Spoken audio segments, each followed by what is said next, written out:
श्री शिवाय नमस्तुभ्यम। हर हर महादेव मित्रों, और कैसे हो आप सभी। देखिए, आज का ये उपाय मंगलवार का धतूरे वाला उपाय है। अगर किसी भी लड़के या लड़की के विवाह में देरी हो रही है, विवाह हो ही नहीं रहा है, रिश्ता आ ही नहीं रहा है, तो ये उपाय आपको ज़रूर कर लेना है। या कोई आप नया कार्य चालू कर रहे हैं लेकिन वो कार्य चालू हो नहीं पा रहा है, उसमें विलंब हो रहा है, तो भी आपको ये उपाय करना है। अगर आप किसी सर्विस के लिए, नौकरी के लिए जा रहे हैं और वो कार्य बन ही नहीं रहा है, तो भी आपको ये उपाय जरूर करना है। पूज्य गुरुदेव द्वारा बताया गया ये बहुत ही अचूक उपाय है। पूरा उपाय विधि विधान से करना है, समझेंगे। उससे पहले चैनल को जरूर सब्सक्राइब कर लीजिए। अगर आप चाहते हैं अति शीघ्र आपकी मनोकामना पूरी हो तो कमेंट में ओम नमः शिवाय जरूर लिखें। अब देखिए, इस उपाय को करना कैसे, ध्यान से सुनिएगा।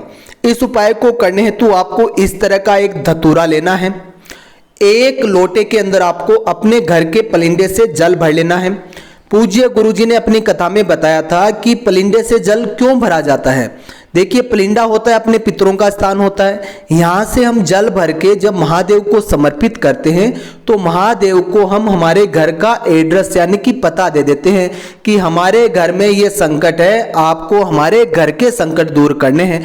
अगर आप मंदिर से लेके ही जल चढ़ा देते हैं तो फिर आपकी मनोकामना कैसे पूरी होगी।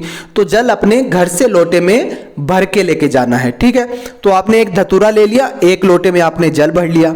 अब आपको जाना है महादेव के मंदिर। किस समय जाना है?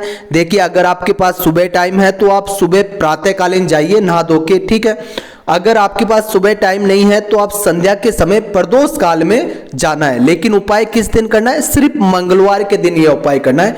किसी भी मंगलवार के दिन आप कर सकते हैं, कल भी कर सकते हैं या आगे आने वाले किसी भी मंगलवार के दिन आप ये उपाय कर सकते हैं। अब महादेव के मंदिर जाके आपको करना क्या है? सबसे पहले जो आपने धतूरा लिया है उस धतूरे को आपको फोड़ लेना है।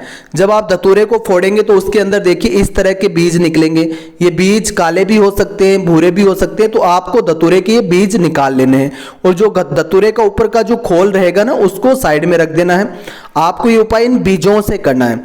अब आपको अपने दाहिने हाथ में ये बीज ले लेने हैं और महादेव के ऊपर एकदम धीरे धीरे अपनी मनोकामना बोलकर, अगर किसी की शादी विवाह नहीं हो रहा है तो पूज्य गुरुजी ने कहा है शादी की मनोकामना बोलें, वो पूरी होगी। अगर आपकी नौकरी व्यापार से संबंधित आपकी मनोकामना है तो आपको वो बोलनी है, वो पूरी होगी।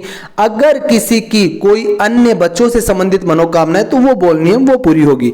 तो धतूरे के बीजों को दाहिने हाथ में लेना है। महादेव के शिवलिंग के ठीक ऊपर आपको एकदम धीरे धीरे श्री शिवाय नमस्तुभ्यम और अपनी मनोकामना बोलकर महादेव को समर्पित कर देना है और बोल देना है, प्रभु ये मनोकामना आपको ही पूरी करनी है, ये सब कुछ आपको ही समर्पित है, मैं आपका दास हूं, ये मनोकामना जरूर पूरी करें, ठीक है। उसके बाद में क्या करना है? जो आप जल लेके गए हैं वो जल आपको शिवलिंग के ऊपर समर्पित कर देना है। पूज्य गुरुजी कहते हैं ये उपाय आपको मंगलवार के दिन करना है। अगर आप ये उपाय करते हैं तो विवाह में देरी हो रही है तो वो देरी नहीं होगी, वो कार्य अति शीघ्र पूर्ण होगा। व्यवसाय, व्यापार या नौकरी के लिए समर्पित करें तो उसमें भी देरी नहीं होगी, वो भी आपका अति शीघ्र शुरू होगा, सफलता प्राप्त होगी। उपाय पूरे विधि विधान से बताने की कोशिश की है। उपाय अच्छा लगा है तो ओम नमः शिवाय जरूर लिखें और अपने मित्रों दोस्तों को भी भेजिए ताकि उनकी मनोकामना भी पूरी हो। महादेव आप सभी को सुख समृद्धि से रखे। हर हर महादेव।